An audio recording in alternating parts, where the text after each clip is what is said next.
नमो तस् भगवतो अरहतो सम्मा सम्बुद्धस्स। नमो तस् भगवतो अरहतो सम्मा सम्बुद्धस्स। नमो तस् भगवतो अरहतो सम्मा सम्बुद्धस्स। श्रद्धावान धम्म मित्रों, आज हम लोग धर्म चर्चा में सारिपुत्र और मुग्गलान के जीवनी को जान लेते हैं, फिर गाथा और उसके अर्थ को भी जान लेते हैं। सारिपुत्र और मुग्गलान दोनों का पूर्व का नाम कोलित और उपतिस्स था। दोनों एक ही दिन जन्म लिया था और इनके माताओं ने इनके गांव के नाम के द्वारा ही गांव के नाम को ही इनके नाम दिया था। जैसे सारिपुत्र का पूर्व का नाम उपतिस्स था और मुग्गलान के पूर्व का नाम कोलित था। सारिपुत्र उपतिस्स गांव में जन्म लिया था और मुग्गलान कोलित गांव में जन्म लिया था, तो ऐसे ही इनका नाम पड़ा था। दोनों के परिवार में बहुत ही घनिष्ठ संबंध था पहले से ही। फिर जब ये दोनों बड़े हुए, दोनों एक साथ मित्रवत व्यवहार करते करते दोनों साथ ही जीवन यापन करते थे। उस समय राजगिरी में एक बहुत बड़ा मेले का आयोजन होता था। उस आयोजन में ये दोनों प्रमुख आयोजक के रूप में रहते थे और जहाँ पे हंसने वाला बात होता था वहाँ पे खूब हंसते थे, जहाँ पे रोने वाला बात होता था वहाँ खूब रोते थे, जहाँ पे दान देने वाला बात होता था वहाँ पे खूब दान देते थे, जहाँ पे उदास होने वाला बात होता था दोनों खूब उदास होते थे। इस तरह से जैसा सामने दिखाई देता था ऐसे ही ये लोग भी होते थे। समय बीतता गया, ऐसा मेला कई बार आयोजन कर चुके थे लोग। फिर ऐसा मेला देखते देखते देखते देखते इनके मन में अनेक प्रश्न आने लगा कि ये तो एक छोटा सा मेला है, ऐसा ही हमारा जीवन भी है।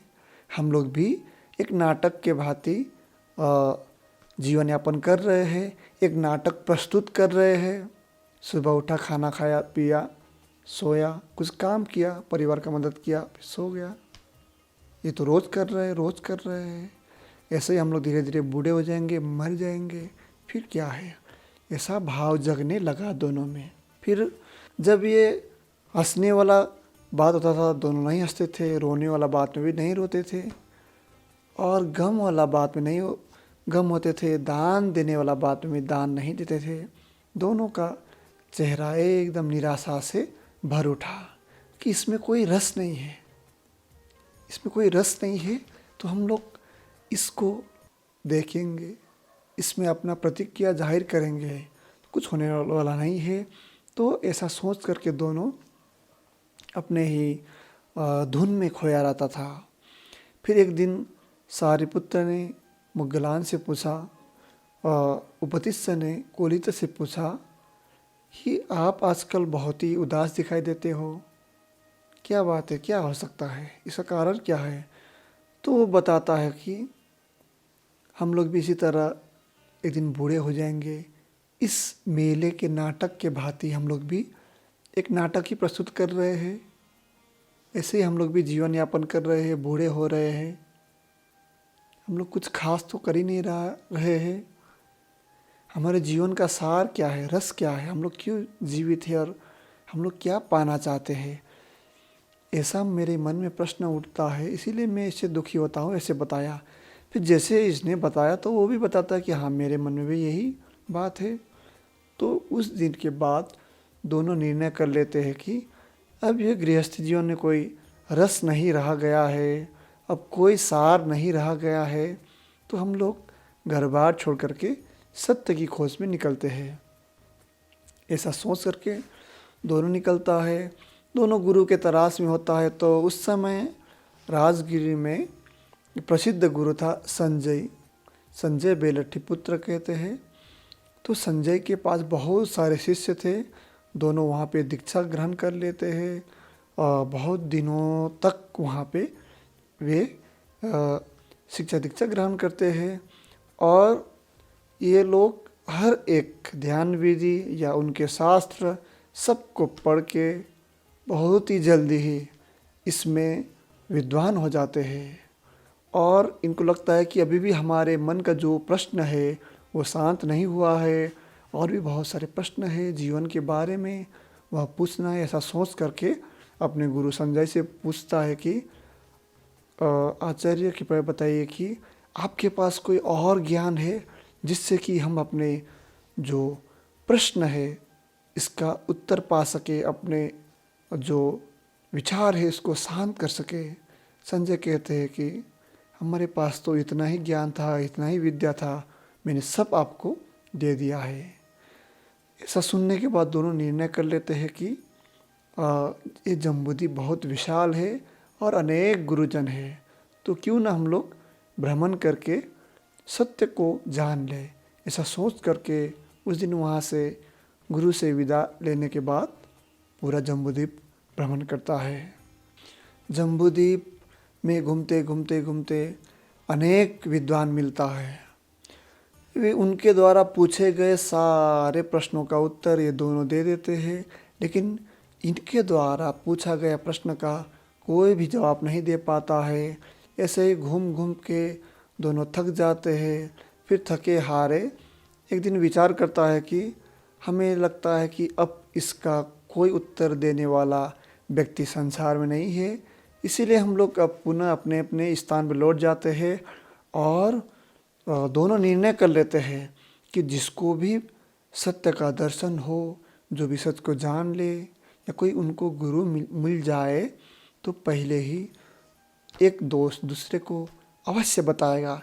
ऐसा निर्णय करके दोनों अपने अपने स्थान में चले जाते हैं।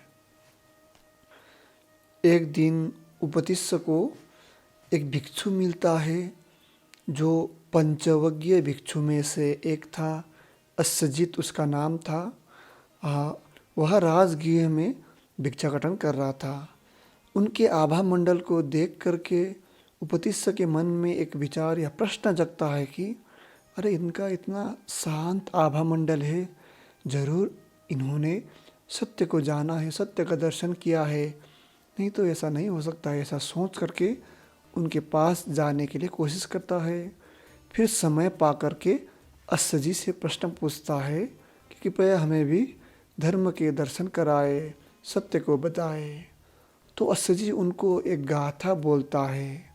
हे धम्म हेतुपभाव हेतु तेसं तथागतो आह तेसं संचय निरोधो एवं वादि महासमनो। इस गाथा को सुनने के बाद उपतिस्स को सोतापत्ति फल प्राप्त हो जाता है, ध्यान की प्रथम अवस्था प्राप्त हो जाता है। इस गाथा का अर्थ है जो भी धर्म हेतु उत्पन्न होता है, हेतु तेसं तथागतो आह, इस हेतु का अर्थ तथागत बताते हैं। तेसं संचय निरोधो, वह इसका निरोध भी बताता है। एवं वादि महासमनो, यही हमारा धर्म का या हमारे महाशमन का मत है, यही हमारा महाशमन का विचार है, ऐसा बताता है।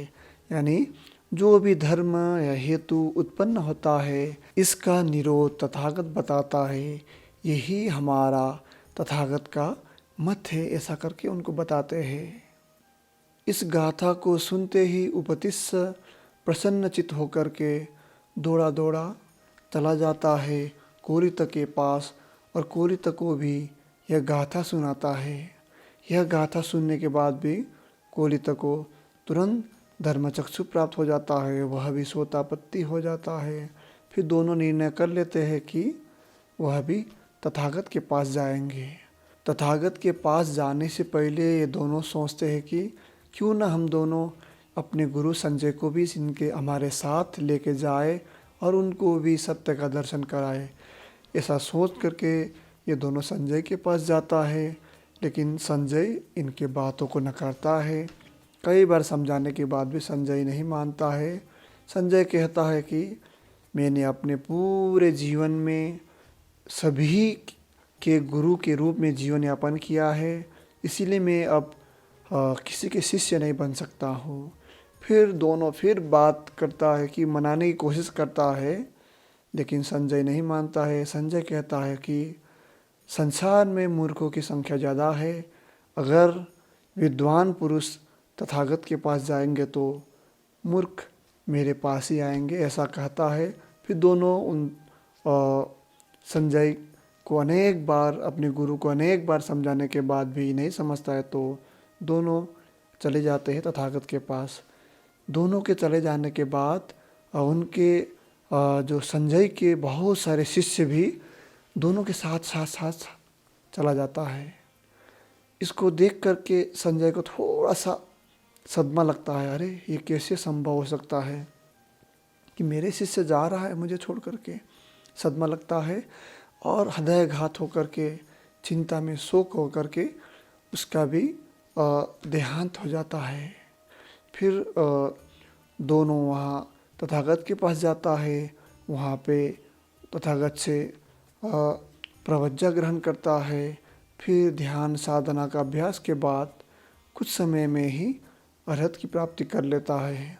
दोनों तथागत को बताता है कि अपने गुरु संजय को अनेक बार मनाने के बाद भी वह नहीं माने, वह उनके बातों को नकार करके ऐसे ऐसे उनका देहांत हुआ है, ऐसा करके बताता है। तब भगवान बुद्ध यह गाथा कहता है, असारे सारमत्तिनो सारे च सारदस्सिनो ते सारं नाधिगच्छन्ति मिच्छा संकल्प गोचरा। जो असार को सार और सार को असार समझता है, मिथ्या संकल्प में पड़े वे सार को प्राप्त नहीं कर सकते हैं। इसमें असार, असार माने असत्य होता है, झूठा, जो संसार में दिखाई देता है, जिसे सभी लोग सत्य मान करके जीवन यापन कर रहा है। और सार माने सत्य, जो हमेशा रहने वाला है, जो सत्य है, उसे सार कहते हैं। और जो असार को सार और सार को असार, असार जो असत्य को सत्य और सत्य को असत्य मान करके जीवन यापन करता है। मिथ्या संकल्प में पड़े वे सार को प्राप्त नहीं होता है। मिथ्या संकल्प माने झूठा संकल्प में पड़े व्यक्ति को सार यानी सत्य प्राप्त नहीं होता है। इसमें जैसे आप जानते हैं, संजय बेलट्ठी पुत्र असार को सार समझ रहा था, सार को असार, असत्य को सत्य, सत्य को असत्य समझ रहा था। और उनका ऐसा स्वभाव होने कारण उनका संकल्प भी मिथ्या से भरा हुआ था, झूठा संकल्प था कि मूर्खों की संख्या ज़्यादा है तो मूर्ख मेरे पास ही आएगा। उनके जो भी ज्ञान था, विचार था, सीमित था, उसको ही सत्य मान के जीवन यापन कर रहा था। तो वे सत्य को प्राप्त नहीं हो पाया, सार को प्राप्त नहीं कर पाया। तो मिथ्या संकल्प में पड़े वे सार को प्राप्त नहीं कर सकते, ऐसा बताते हैं गाथा के माध्यम से। दूसरा गाथा है, सारंच सारतो न्यत्वा असारंच असारतो ते सारं अधिगच्छन्ति सम्मा संकल्प गोचर। जो असार को असार और सार को सार समझते हैं, वे ही सम्यक संकल्प से युक्त सार को प्राप्त करते हैं। जो सत्य को सत्य मानते हैं, असत्य को असत्य के रूप में देखते हैं, वह सम्यक संकल्प वाले, सच्चे संकल्प वाले, सत्य का संकल्प वाले सार को प्राप्त कर पाते हैं। जैसे सारिपुत्र और मुगल्लान सत्य के साथ था, वे हमेशा सत्य का दर्शन के लिए ही तत्पर प्रयत्नशील थे, अपने गुरु को भी सत्य को बताते थे। सत्य को सत्य के रूप में देखते थे दोनों, असत्य को असत्य के रूप में देखते थे। और उनका संकल्प भी सत्य ही था कि मुझे धर्म को जानना है, ध्यान को जानना है, अपना ये जीवन मरण के चक्र को समाप्त करना है।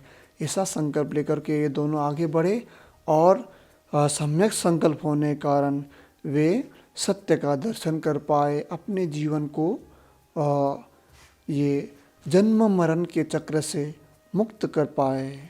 तो ये सत्य को प्राप्त करने में सफल हुए हैं। इसीलिए कहा है, जो असार को असार, सार को सार समझता है, वे ही सम्यक संकल्प से युक्त सार को प्राप्त करते हैं। यह गाथा सुनने के बाद भी कई भिक्षुओं को ज्ञान की प्राप्ति हुआ, धर्मचक्षु प्राप्त हुआ है। तो हमें भी असत्य को असत्य के भांति देखना है, सत्य को सत्य के रूप में ही देखना है, सत्य का सत्य, असत्य को सत्य नहीं करना है और मिथ्या संकल्प को छोड़ करके सब कुछ जान करके सम्यक संकल्प हो करके जीवन यापन करना है। आशा करता हूँ आपको यह गाथा अर्थ और कहानी के माध्यम से कुछ धर्म के बूंद और कुछ धर्म के ज्ञान समझ में आया होगा। आपका जीवन कल्याण हो, आपका जीवन धर्ममय हो, आपका जीवन अच्छा हो, यही मेरा आपके प्रति सद्भावना है। सब्बीतियो विभज्जन्तु सब्बरोगो विनश्यतु माते भवत्वन्तरायो सुखी दीर्घायुको भव। साधु साधु साधु।